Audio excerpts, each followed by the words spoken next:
মানুষের আবাসিক হোটেলের কথা সবারই জানা, কিন্তু গরুর আবাসিক হোটেল?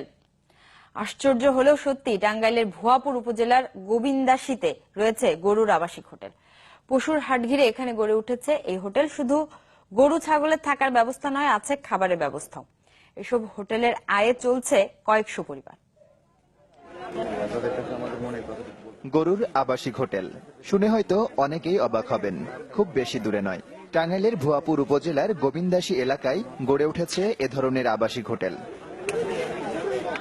৮০ দশকে দেশের বিভিন্ন স্থান থেকে আসা গরুর পাইকাররা হাটের আশপাশে মানুষের বাড়ির সামনে পশু এনে জড়ো করত। তখন গোয়ালে থাকার জায়গা দিত বাড়ির মালিকরা। পরে ধীরে ধীরে তা বাণিজ্যিক রূপ পায়। এটা বোর্ডিং সিস্টেম বলা হয়, গেস্ট হাউস।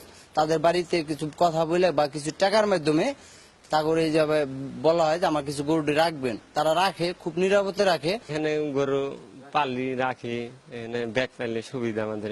যদি এরকম আমাকে থাকা ব্যবস্থা যদি না হইতো তাহলে গরু আমাকে বাড়ি যাইতে চলে যেতে হইতো।